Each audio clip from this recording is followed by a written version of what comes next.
नमस्कार दोस्तों आज हम सिंधु घाटी सभ्यता की सामाजिक विशेषताओं के बारे में जानने जा रहे हैं। हमने वैसे भी सिंधु घाटी सभ्यता से संबंधित अन्य महत्वपूर्ण तथ्यों को पहले ही जान लिया है, पिछली क्लास में जान लिया है। आज हम जानेंगे सिंधु सभ्यता की सामाजिक विशेषताओं के बारे में, यानी कि सिंधु घाटी सभ्यता की सामाजिक विशेषताओं को जानने का काम करेंगे। तो ठीक है, पहले जान लेते हैं सैंधवकालीन समाज का स्वरूप कैसा था। दोस्तों, सैंधवकालीन समाज का स्वरूप मातृसत्तात्मक था। कैसा था? मातृसत्तात्मक समाज था। मातृसत्तात्मक समाज हम इसलिए इसे कहते हैं क्योंकि यहाँ के प्रमुख स्थलों मोहनजोदड़ो, हड़प्पा और चनहूदड़ो से स्त्रियों की मृण मूर्तियां प्राप्त हुई हैं। यानी कि सिंधु घाटी सभ्यता के प्रमुख स्थल मोहनजोदड़ो, हड़प्पा, चनहूदड़ो से स्त्रियों की मिट्टी की बनी अत्यधिक मूर्तियां प्राप्त हुई हैं, जिससे स्पष्ट होता है कि सैंधवकालीन समाज का स्वरूप मातृसत्तात्मक रहा होगा। कैसा रहा? मातृसत्तात्मक रहा। कहने का मतलब यहाँ स्त्रियों की दशा अच्छी रही होगी। ठीक है, तो हमने जाना कि सैंधवकालीन समाज का स्वरूप मातृसत्तात्मक था। इसके बाद जानेंगे कि सैंधवकालीन समाज को कितने भागों में बांटा गया था। सैंधवकालीन समाज को 4 भागों में बांटा गया था। पहला था योद्धा, दूसरा था व्यापारी वर्ग, योद्धा वर्ग, व्यापारी वर्ग। तीसरा था विद्वान वर्ग। चौथा था मजदूर वर्ग। और इन चारों वर्गों के अपने अपने अलग अलग काम थे। जैसे जो योद्धा वर्ग होता था वो रक्षा करने का काम करता था, जो व्यापारी वर्ग होता था वो पालन पोषण का काम करता था, पालक का काम करता था, जो विद्वान होता था वो ज्ञान देने का काम करता था, मार्गदर्शन का काम करता था, और जो मजदूर होता था वो काम करता था। काम करने का मतलब छोटे मोटे कामों को करता था। तो ठीक है, यही कारण है जो व्यापारी वर्ग था आर्थिक रूप से संपन्न वर्ग था। और यही कारण है कि हमने पिछली क्लास में जाना है कि सिंधु घाटी सभ्यता के शासन का संचालन वणिक वर्ग करता था। वणिक वर्ग से मतलब व्यापारी वर्ग से है। अब जानेंगे सैंधवकालीन लोग किस प्रकार के वस्त्र का उपयोग करते थे। तो हम आपको बता दें कि सैंधववासियों ने विश्व में सबसे पहले कपास की खोज की थी। आपसे पूछा जा सकता है कि विश्व में सबसे पहले कपास की खोज किसने की, तो बताएंगे सैंधववासियों ने, सिंधु घाटी सभ्यता के लोगों ने। किसकी खोज की इन्होंने? सबसे पहले विश्व में कपास की खोज की। अब कपास से सूती वस्त्र बनते हैं भाई, सूती वस्त्र बनते हैं। यहां कुछ जानवर थे जिनसे ऊन प्राप्त हो जाता था। इनको क्या प्राप्त हो जाता था? जानवरों से ऊन प्राप्त हो जाता था। कुछ पशु थे, कुछ जानवर थे जिनसे ऊन प्राप्त हो जाता था। तो कहने का मतलब यहाँ के लोगों ने सबसे पहले कपास की खोज की विश्व में, यानी कि सूती कपड़ा बना उससे, और जानवरों से ऊन की प्राप्त हुई। कहने का मतलब कि यहाँ के लोग सैंधववासी मूल रूप से सूती और ऊनी वस्त्र धारण करते थे। अब सैंधववासियों के मनोरंजन के प्रमुख संसाधनों को जानेंगे।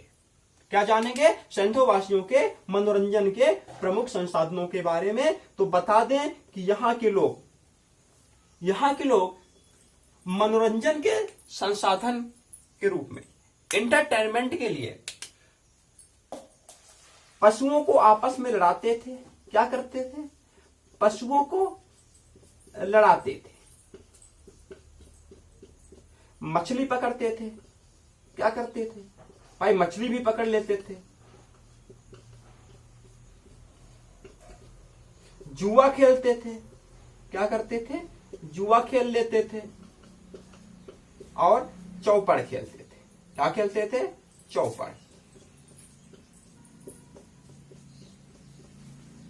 चौपड़ भी खेल लेते थे। तो ठीक है, सैंधववासी मनोरंजन के प्रमुख संसाधन के रूप में, मनोरंजन के अपने प्रमुख संसाधन के रूप में पशु पक्षियों को आपस में लड़ाते थे, मछलियां पकड़ते थे, जुआ खेलते थे, चौपड़ खेलते थे, यही सब काम किया करते थे। तो हमने जाना कि सिंधुवासी मनोरंजन के रूप में पशुओं को लड़ाते थे, मछली पकड़ते थे, चौपड़ खेलते थे, जुआ खेलते थे, यही सब काम करते थे। अब बात आती है अंत्योष्टि की। अंत्योष्टि से मतलब अंतिम संस्कार से है, शवाधान से है। तो सैंधवकालीन समाज में अंत्योष्टि की कौन कौन सी विधियां प्रचलित थी? कहने का मतलब अंतिम संस्कार की कौन कौन सी विधियां प्रचलित थी, शवाधान की कौन कौन सी विधियां प्रचलित थी। अंत्योष्टि का मतलब होता है शवाधान, शवाधान या अंतिम संस्कार। अंतिम संस्कार, अंतिम संस्कार का मतलब ये होता है कि व्यक्ति के मृत्यु को प्राप्त होने के बाद उसके लाश के साथ कैसा व्यवहार किया जाता है, यही क्या कहलाता है? शवाधान कहलाता है, अंत्योष्टि कहलाता है, अंतिम संस्कार कहलाता है। तो दोस्तों, सैंधवकालीन समाज में, सिंधु घाटी सभ्यता में अंत्योष्टि, शवाधान, ये अंतिम संस्कार की मूल रूप से दो विधियां प्रचलित थी। कितनी विधियां प्रचलित थी? दो विधियां प्रचलित थी। आंशिक शवाधान, पहला था आंशिक शवाधान और दूसरा था पूर्ण शवाधान। आंशिक शवाधान और पूर्ण शवाधान को समझेंगे। आंशिक शवाधान का मतलब होता है, आंशिक शवाधान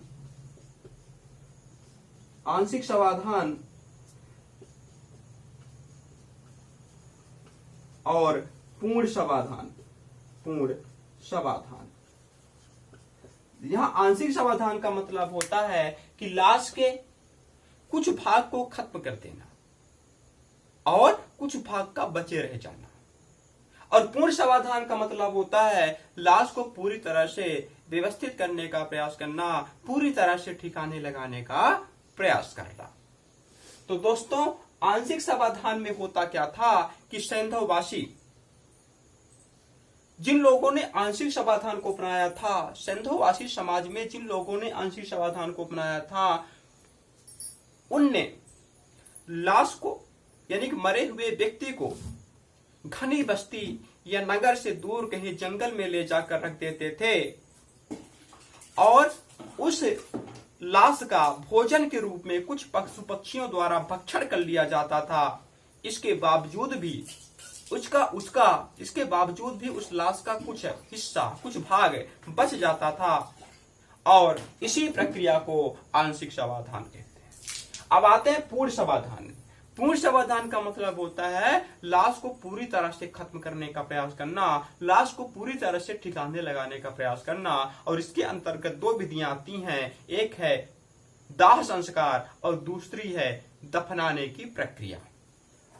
पूर्ण शवाधान के अंतर्गत कौन कौन सी विधियां आती हैं? दो विधियां आती हैं भाई। दाह संस्कार, दाह संस्कार का मतलब होता है लाश को जलाना, और दफनाने की विधि, या दफनाने की प्रक्रिया। तो दाह संस्कार पूर्ण शवाधान के अंतर्गत दाह संस्कार मतलब लाश को जलाया जाना, शव को जलाया जाना, और दफनाने का मतलब होता है लाश को गड्ढा खोद करके गाड़ देना, यानी कि गाड़ करके उसके ऊपर मिट्टी पार देना। तो ठीक है, पूर्ण शवाधान का मतलब, पूर्ण शवाधान की दो विधियां थी, दाह संस्कार और दफनाने की विधि। दाह संस्कार में लाश को जलाया जाता है और दफनाने की विधि के अंतर्गत लाश को जमीन खोद करके नीचे गाड़ दिया जाता है। तो ठीक है, दाह संस्कार कहां कहां प्रचलित थे भाई? दाह संस्कार के साक्ष्य कहां कहां से मिले हैं? तो बता दें कि दाह संस्कार के साक्ष्य मोहनजोदड़ो से प्राप्त हुए हैं। कहां से प्राप्त हुए हैं? मोहनजोदड़ो से। दाह संस्कार के साक्ष्य कहां से प्राप्त हुए हैं? मोहनजोदड़ो से। तो ठीक है, हमने जाना कि सिंधु घाटी सभ्यता के अंतर्गत मोहनजोदड़ो से दाह संस्कार के साक्ष्य प्राप्त हुए हैं, मतलब लाशों को जलाने के साक्ष्य प्राप्त हुए हैं। और दफनाने के साक्ष्य कहां से प्राप्त हुए हैं? तो हड़प्पा से। कहां से प्राप्त हुए हैं भाई? हड़प्पा से। हड़प्पा से लाश को दफनाने के साक्ष्य प्राप्त हुए हैं, मतलब लाश को जमीन में गाड़ने के, जमीन में ठिकाने लगाने के साक्ष्य प्राप्त हुए हैं। तो ठीक है, हमने जाना कि सिंधु घाटी सभ्यता में अंत्योष्टि अंतिम संस्कार या शवाधान की मुख्य रूप से दो विधियां प्रचलित थीं, आंशिक शवाधान और पूर्ण शवाधान। पूर्ण शवाधान के अंतर्गत दो विधियां थी, दाह संस्कार और दफनाने की प्रक्रिया। दाह संस्कार मतलब होता है जलाना, लाश को जलाना, शव को जलाना। यह साक्ष्य में मोहनजोदड़ो से प्राप्त हुआ है। और दफनाने की प्रक्रिया मतलब लाश को जमीन के नीचे गाड़ देना, इसके साक्ष्य में हड़प्पा से प्राप्त हुए हैं। तो ठीक है, इतना कुछ हमने जाना। अब जानेंगे सैंधवकालीन समाज की अन्य विशेषताओं के बारे में। क्या जानेंगे? सैंधवकालीन समाज की अन्य विशेषताओं को जानेंगे कि सैंधवकालीन समाज में क्या अंधविश्वास का प्रचलन था, सैंधवकालीन समाज क्या पारलौकिक शक्तियों पर विश्वास करता था, सैंधवकालीन समाज की स्त्रियां प्रसाधन सामग्रियों का उपयोग करती थीं कि नहीं करती थीं, इन सब के बारे में जानेंगे। तो ठीक है, सैंधवकालीन समाज की अन्य विशेषताएं देख लेते हैं। अन्य विशेषताएं,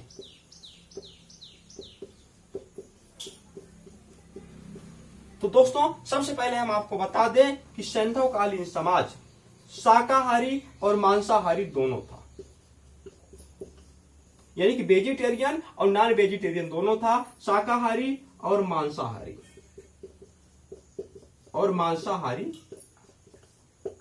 दोनों था। जैसा कि आज हमारा वर्तमान समाज है, शाकाहारी और मांसाहारी दोनों है।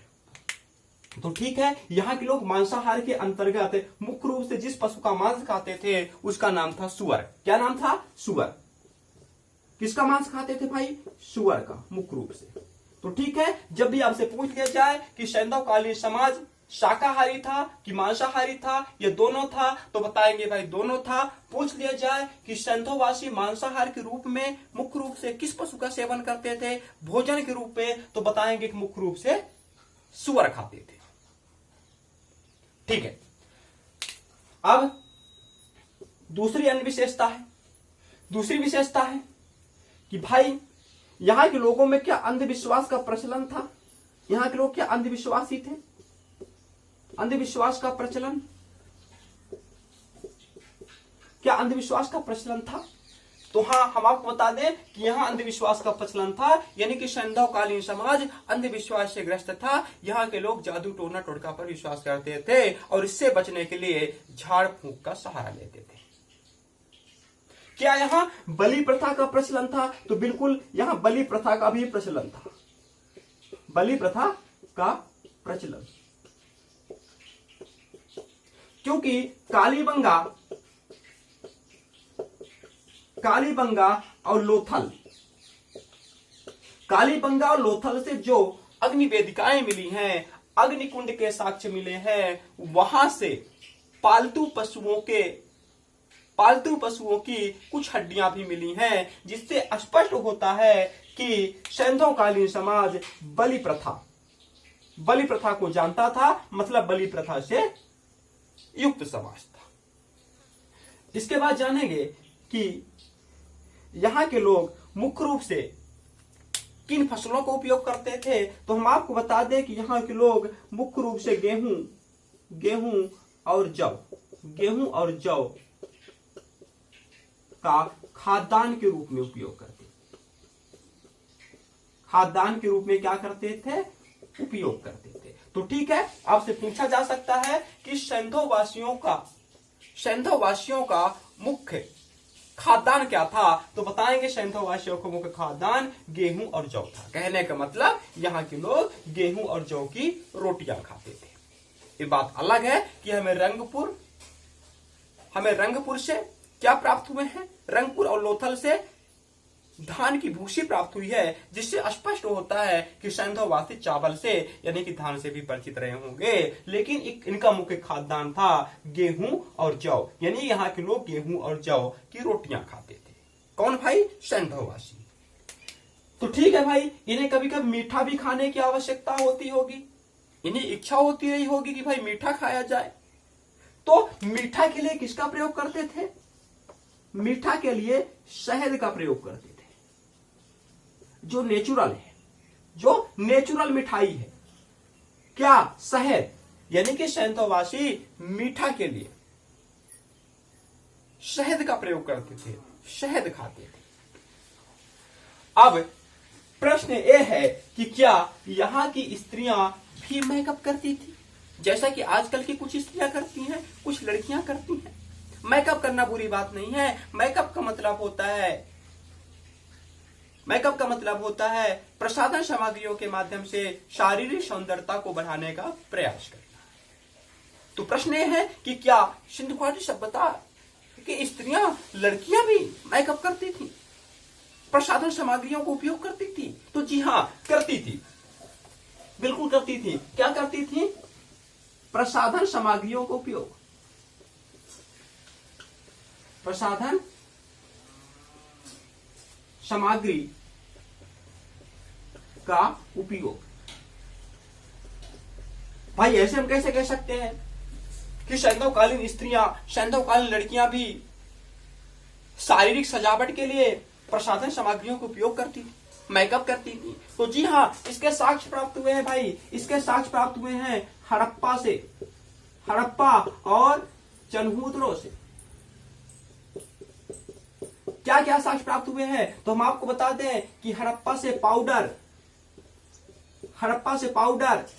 और काजल की डिब्बी प्राप्त हुई है। क्या प्राप्त हुई है? हड़प्पा से पाउडर और काजल की डिब्बी प्राप्त हुई है, जबकि चनहूतरों से लिपस्टिक की डिब्बी प्राप्त हुई है, जिससे ओंठों को लाल किया जाता है। लिपस्टिक की डिब्बी प्राप्त हुई है।